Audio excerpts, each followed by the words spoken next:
I'm watching BDE today, and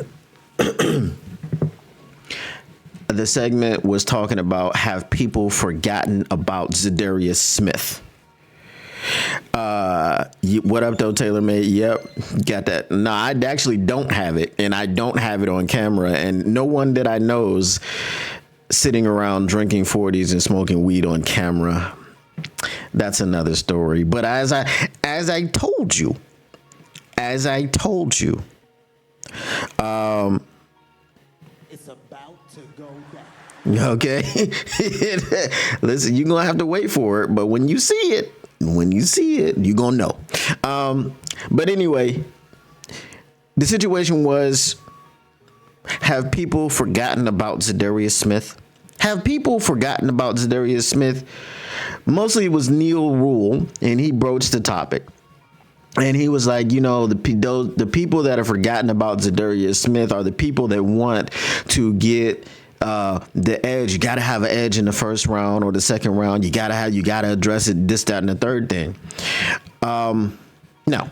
So I don't look at it in the way that he was looking at it. I think he was looking at it in a way where, again, have people forgotten about Za'Darius Smith? I have not forgotten about Za'Darius Smith. I'm very excited to see what Hutch and Za'Darius Smith can do together. But then what you got? See, we came into this season and we were like, ooh, Aleem McNeil and DJ Reader. Ooh, Hutch and Marcus Davenport. Ooh,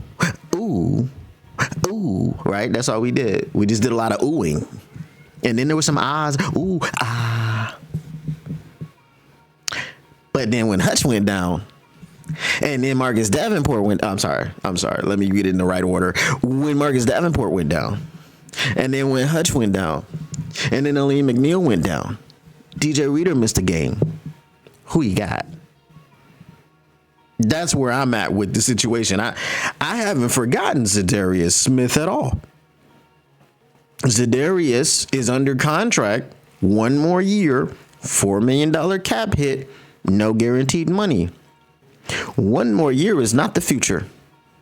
We're looking at, a Myles Garrett who has at least 2 years left on his deal and ain't asking for no new money. Do you say that the Detroit Lions are an immediate Super Bowl favorite with Za'Darius Smith and Hutch together? You don't. Yes, they are high up there in the odds, but a Myles Garrett paired with an Aidan Hutchinson puts you over the top automatically. You don't have to wonder about it. There's nothing that you have to say. There's nothing that you have to do. You're like, unleash them dogs and let them hunt. Unleash the dogs and let them hunt. Let them go after that quarterback. Let every quarterback that we play this season hit the Shannon Sharp.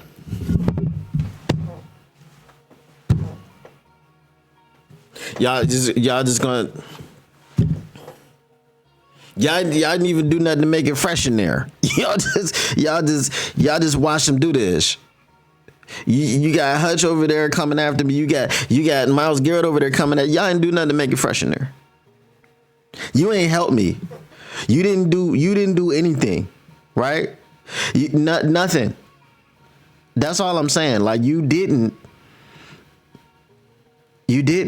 help me. You didn't do it. And that's what we're looking for when we're talking about a Myles Garrett and a Hutch. Now, if you don't get Myles Garrett, you still are not trying to walk into this season with simply Hutch and Smith. Where is your depth? When I say, hey, go get a Shamar Stewart, go get a Nick Scorton, go get a Mike Green, go get insert player here, Michael Williams and James Pierce. We're going to talk about these guys a little bit later, though. Go catch one of these dogs. Go catch one or two. Because you know what? At pick number 28, you're looking at a guy that needs a little bit of development, needs a little bit of refinement, can flash, can be that dog from the beginning, but also can be in a rotation. Because now coming off the field is Za'Darius Smith, and you got Hutch and Nick Scorton, or you got Hutch and Shamar Stewart, because Za'Darius is getting a breather. Now coming off the field is Hutch, and you got Za'Darius and Nick Scorton, or you got Za'Darius and James Pierce, or you got Za'Darius and Michael Williams, because Hutch is catching a breather. And hopefully we're not dealing with any injuries, but if we're dealing with injuries, I'm not even going to put a name out there. You got blank guy plus Michael Williams. Blank guy plus Shamar Stewart. So have we forgotten about Za'Darius Smith? No, it's not a forgetting about. It's about building the team for future success. Za'Darius came in. He had 5 sacks in Cleveland. He had 4 sacks in 9 games with the Detroit Lions. He almost had double-digit sacks for the season, and that is fantastic. But I am not comfortable with just Za'Darius Smith and Hutch coming into the season without any dogs behind them, because we just lost 22 people to IR in the same season. That's all. We just lost 22 people to IR in the same season.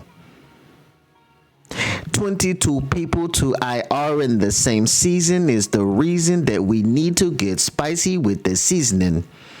I'm spitting,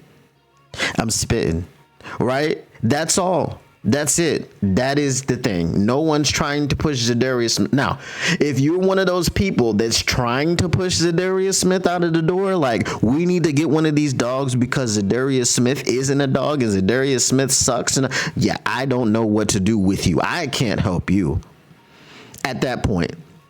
But if you're a person that's clamoring for Brad Holmes to finally address the edge position in the draft, drafting Hutch was not addressing the edge situation.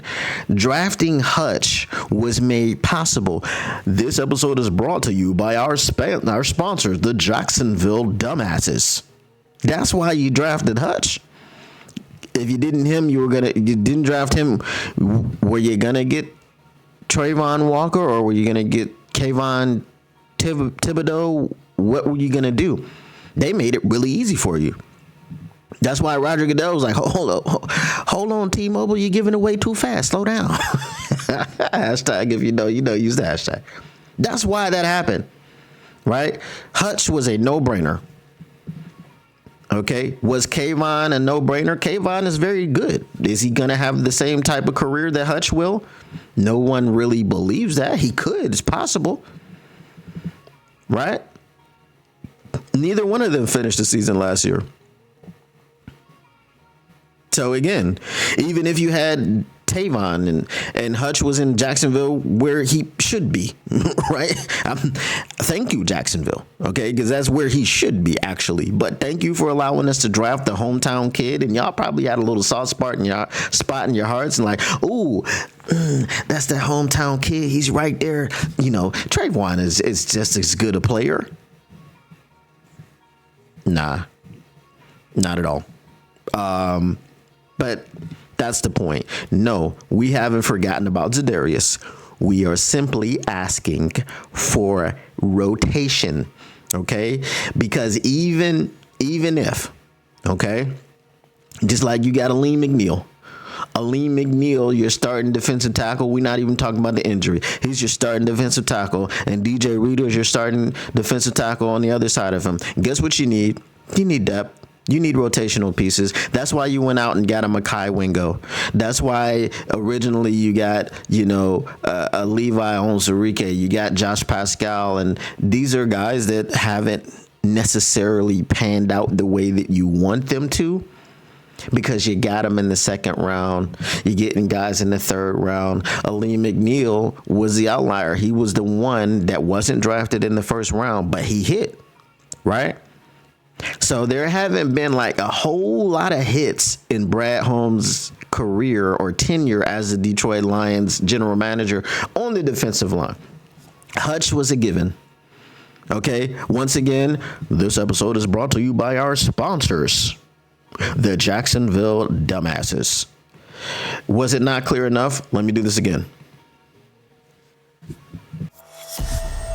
This episode is brought to you by our sponsors, the Jacksonville Dumbasses.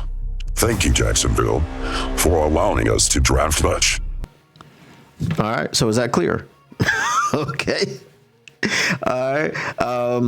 After Hutch, you got Aleem McNeil, and Pascal's a good player. He's decent.